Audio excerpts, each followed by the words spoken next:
Hello everyone, welcome to Learners channel. In this video we are going to discuss topic 3.1 of major 2 political science and minor course also. Topic 3.1 is neoliberalism and Indian democracy. Neoliberalism का क्या connection रहा है Indian democracy के साथ वो इस video में हम डिस्कस करेंगे। तो सबसे पहले नियोलिबरलिज्म जो है वो 20th सेंचुरी के लेट में ये कंसेप्ट आया है। इसमें क्या हुआ, सोसाइटी की ट्रांसफॉर्मेशन हुई, मार्केट बेस्ड रिफॉर्म्स लाके, ठीक है, कौन से रिफॉर्म्स लाके, मार्केट बेस्ड रिफॉर्म्स को लाया गया और सोसाइटी को क्या किया गया, ट्रांसफॉर्म किया गया। तो इसमें क्या है, इकोनॉमिक आइडियोलॉजी क्या रही है नियोलिबरलिज्म की, फ्री मार्केट, प्राइवेटाइजेशन होगी, कोई भी अपना, सबके पास अपनी जो है वो अथॉरिटी होगी, प्राइवेट प्रॉपर्टीज होंगी, ग्लोबलाइजेशन, कंट्रीज जो है वो एक दूसरे के साथ कनेक्ट करेंगे इकोनॉमिकली, सोशली, पॉलिटिकली, और गवर्नमेंट की इंटरफेरेंस जो है वो लिमिटेड होगी, ठीक है, सारे जो है वो अपना प्राइवेटाइजेशन होगी, सबकी अपनी अपनी प्रॉपर्टी होगी, अपना अपना बिजनेस एस्टैब्लिश किया जाएगा और जो गवर्नमेंट की इंटरफेरेंस है वो कम होगी। तो सबसे पहले हम फीचर्स की बात कर लेते हैं लिबरलिज्म के। यहाँ पे क्या है, फ्री मार्केट, वो मैंने आपको स्टार्टिंग में बता दिया, फ्री मार्केट होगा। फ्री मार्केट यानी यहाँ पे गवर्नमेंट की बिल्कुल भी इंटरवेंशन नहीं हो, लोग हैं वो खुद डिसाइड कर सकते हैं कि उन्हें किस प्राइस पे जो है वो सामान बेचना है। तो प्राइमरी ड्राइवर क्या हुआ, इकोनॉमिक ग्रोथ हुई फ्री मार्केट की। फ्री मार्केट क्या क्यों आया, क्योंकि इकोनॉमिक ग्रोथ अच्छी हो रही थी, तो इसी वजह से क्या लाया गया, फ्री मार्केट का कंसेप्ट लाया गया, इसके फीचर में, नियोलिबरलिज्म के फीचर में ऐड किया गया।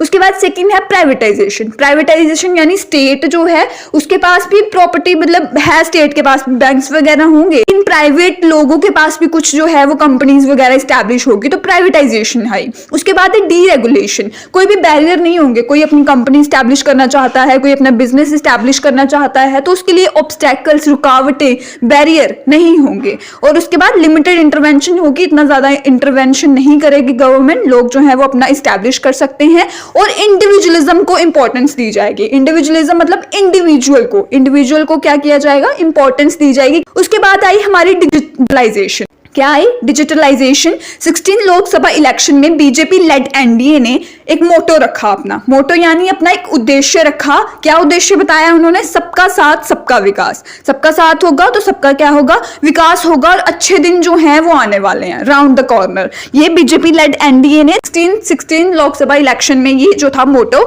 बताया। तो इन्होंने इन्विजन किया कि, इन्होंने एक्सपेक्ट किया कि इनकी जो इकोनॉमी है वो 5 ट्रिलियन बन जाएगी 2024 टू 2025 तक। इन्होंने ये क्या किया, एक्सपेक्ट किया डिजिटलाइजेशन के थ्रू।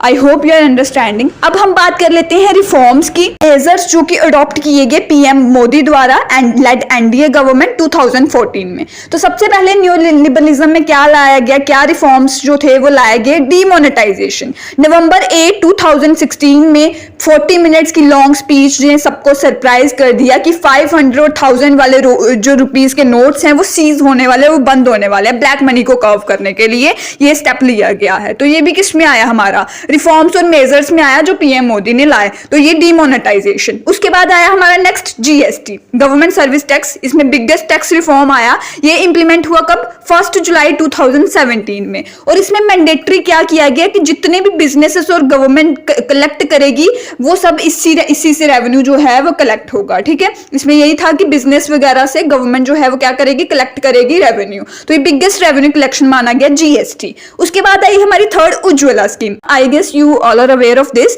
इसमें क्या था कि सबको सिलेंडर वगैरह की फैसिलिटीज प्रोवाइड करवाई जाएंगी जो बैकवर्ड क्लासेस की यू कैन से वीमेन्स हैं। इसमें क्या था, पीएमयूवाई, प्रधानमंत्री उज्ज्वला योजना, ये लॉन्च हुई मई 2016 में। और एलपीजी कनेक्शन, वही एलपीजी मैंने बोला, सिलेंडर के कनेक्शन जो है वो 5 करोड़ वुमेन को दिए जाएंगे। और बीपीएल हाउस होल्ड, जिनका राशन कार्ड जो है वो बीपीएल का था। और अप्रैल 2018 में क्या किया गया, वीमेन की बेनिफिशरीज को एक्सपैंड किया गया, कैटेगरी को एक्सपैंड किया गया। 7 और कैटेगरीज इस उज्ज्वला स्कीम में डाली गई। वो कौन कौन सी कैटेगरी थी, सबसे पहले एससी, शेड्यूल कास्ट, उसके बाद शेड्यूल ट्राइब, फिर उसके बाद पीएमएवाई, प्रधानमंत्री आवास योजना के जो लोग थे, और उसके बाद एएवाई की आई गेस आपको पता होगा, ये राशन कार्ड होता है, अंत्योदय अन्ना योजना, ठीक है। तो इसके लोग भी बीच में ऐड किए गए, बीपीएल के तो ऑलरेडी थे, एएवाई के भी ऐड किए गए, मोस्ट बैकवर्ड क्लासेस को ऐड किया गया स्कीम में। और टी गार्डन, जो भी लोग टी एरियाज में टी के लिए काम करते थे, गार्डन के लिए काम करते थे, या फिर फॉरेस्ट ड्वेलर्स थे, फॉरेस्ट में काम करते थे, अपनी रोजी रोटी वहां से कमाते थे,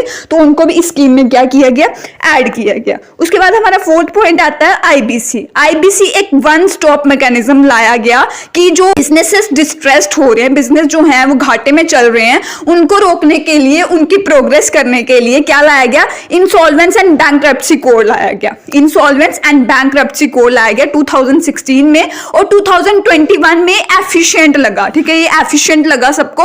और एमएसएमईएस, ministry of micro and small medium enterprises ने इसको रिजोल्यूशन किया, इसके फ्रेमवर्क को थोड़ा चेंज किया। तो ये था हमारा आईबीसी। आईबीसी क्या, इंसॉल्वेंस एंड बैंकरप्सी कोड लाया गया, ठीक है, किसने लाया, ministry of micro and small medium enterprises ने। उसके बाद हमारा नेक्स्ट पॉइंट है रेरा।